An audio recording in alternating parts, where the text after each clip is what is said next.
Assalamualaikum warahmatullahi wabarakatuh.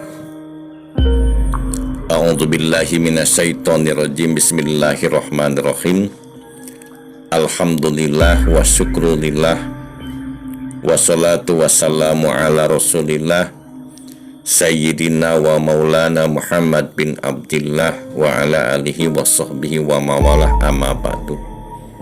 Wa qala illahi anta maksudi walitoka matlubi aktini mahabbataka wa ma'rifataka. Sahabat para pecinta channel Jejak Leluhur yang saya cintai, ini ada suatu pertanyaan. Mungkin semua orang pernah berpikir, siapakah setan itu? Bayangan manusia terhadap setan mungkin ada suatu kesamaan karena pengaruh-pengaruh daripada film-film, bahwa setan itu ada yang berbentuk pocong, ada yang berbentuk vampir, ada yang berbentuk seperti genderuwo, ada yang berbentuk seperti kuntilanak, dan lain sebagainya. Nah, tingkatan dasar yang akan saya terangkan di sini, sahabat sekalian, bahwa setan itu merupakan sifat buruk yang ada pada diri manusia dan jin. Jadi manusia yang sedang berbohong, yang sedang marah, itulah wujud daripada apa? Setan. Sahabat sekalian, dari sudut tinjauan kata, kosakata setan berasal dari kata dasar sata, yang artinya marah, membakar, dan memanggang. Dengan demikian, setan adalah suatu sifat atau keadaan sesuatu yang dapat membakar atau menimbulkan kemarahan. Oleh karena itu, setan disebutkan wujud jin dan manusia. Di dalam Al-Quran, kata yang pertama kali digunakan menyebut bahwa setan adalah khonas, dan khonas sesungguhnya adalah wujud dari hati dan pikiran yang jahat. Sahabat sekalian, maka di sini saya akan menginformasikan bahwa di dalam Al-Quran bahwa jin dan manusia itu dibuat dari bahan-bahan yang sudah ada di alam raya. Kata setan disebutkan sebanyak 70 kali dalam bentuk kata tunggal, dan dalam bentuk plural disebutkan 18 kali. Nah, setelah saya perhatikan dengan seksama, sahabat sekalian, ternyata makhluk bangsa setan itu ada wujudnya. Dan wujud yang disebutkan dalam Al-Quran maka terdapat 5 perkara. Yang pertama, bahwa setan itu keadaannya yang menyebabkan sakit. Yang kedua, dorongan hawa nafsu untuk mencelakakan manusia. Yang ketiga, sesuatu yang menjadi musuh orang mukmin dan musuh Allah. Dan yang keempat, sesuatu yang menjadi teman kejahatan atau keburukan. Dan yang kelima, yang menyebabkan sakit atau perbuatan jahat, itulah setan. Nah, sahabat sekalian, maka rinciannya saya akan bahas satu persatu dari mulai keadaan yang menyebabkan sakit. Tapi untuk melanjutkan video ini, saya mohon karena Allahnya untuk tekan tombol subscribe, like, dan share kepada teman-teman Anda. Semoga ilmu Anda bermanfaat. Terima kasih. Sahabat penggemar channel Jejak Leluhur, yuk kita lanjutkan kepada bagian yang pertama tentang sifat daripada setan. Nah, yang pertama yaitu keadaan yang menyebabkan sakit. Ini ada contohnya, sahabat sekalian, bahwa ada suatu doa ketika kita masuk jamban atau WC yang berbunyi Allahumma inni a'udzubika minal khubusi wal khobais, yang artinya, ya Allah, aku berlindung kepada Engkau dari gangguan setan jantan dan betina. Jadi dalam doa ini ternyata Nabi berlindung kepada Allah dari gangguan setan jantan dan betina yang hidup di jamban atau WC. Setan dalam bahasa harian disebut juga hubus atau khobais. Jadi jelas tidak ada di dalam Al-Quran. Doa semacam itu adanya di dalam hadis. Karena itu pada masa itu pencegahan maupun pengobatan terhadap orang yang sakit dalam bentuk mantra sudah umum di kalangan umat manusia, termasuk Rasulullah SAW. Tentu berlindung kepada Tuhan dari gangguan makhluk yang tidak tampak tidak berarti makhluk halus saja, melainkan juga makhluk yang berupa jasad dernik, diantaranya amuba, bakteri termasuk virus corona. kapang dan cacing-cacing kecil adalah jasad dernik yang menjadi sumber penyakit.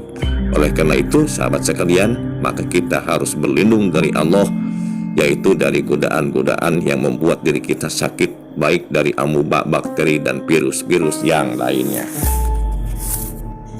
Sahabat sekalian, yuk kita lanjutkan kepada nomor yang kedua. Siapakah setan itu? Setan adalah dorongan hawa nafsu untuk melakukan kecelakaan terhadap manusia.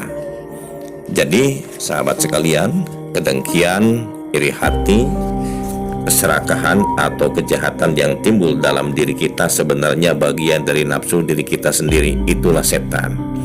Ketika kita tidak mampu mengendalikan nafsu kita, maka nafsu kita sudah menjadi setan. Tetapi setan itu sendiri tidak punya kekuasaan apa-apa terhadap orang yang sadar terhadap Tuhan dan semesta alam. Nah, sahabat sekalian, selama manusia sadar akan kebenaran yang agung dan selalu berserah diri sepenuhnya kepada Tuhannya, maka setan tidak mempunyai kekuasaan atas orang itu.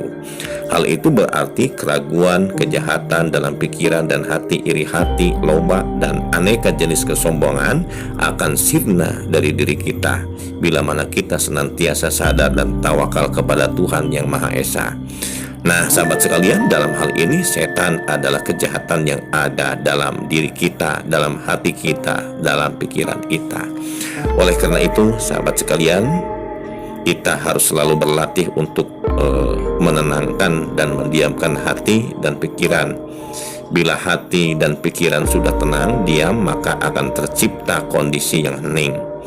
Nah, dalam bahasa Jawanya yaitu masuk ke dalam alam unang, uning, unong. Itu adalah pelajaran dari Sunan Bonang.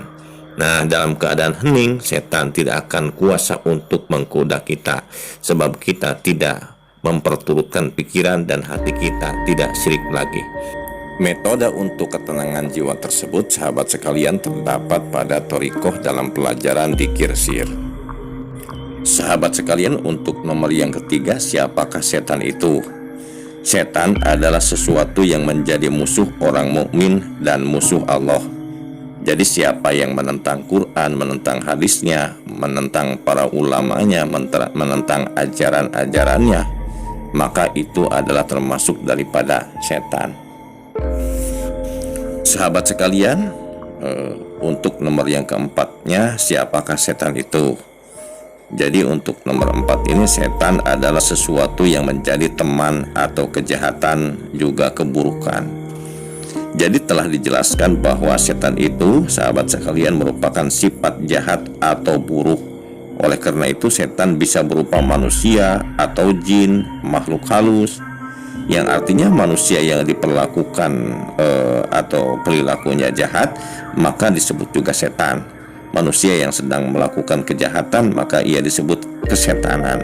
Dan setan dalam wujud sifat seolah-olah berkeliaran di sekitar kita. Bahkan kalau kita pun tidak sadar, maka diri kita pun sedang menjadi setan. Kemudian untuk poin yang kelima, setan itu adalah penyebab sakit atau perbuatan jahat.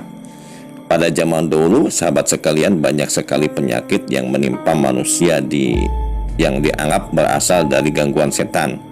Bahkan Nabi Ayub sendiri, sahabat sekalian, itu menderita karena godaan setan. Nah, obat untuk menangkal gangguan setan adalah selalu membersihkan hati dan pikiran dari kelakuan diri yang tidak benar. Jadi dalam hidup kita ini, kita jangan sampai tergoda oleh godaan dan rayuan atau gangguan setan.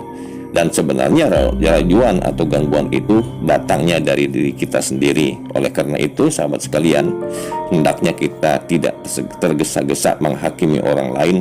Kita harus berani melihat kekurangan dari diri kita sendiri. Itu adalah penangkal daripada penyebab sakit atau perbuatan jahat yang ada dalam diri.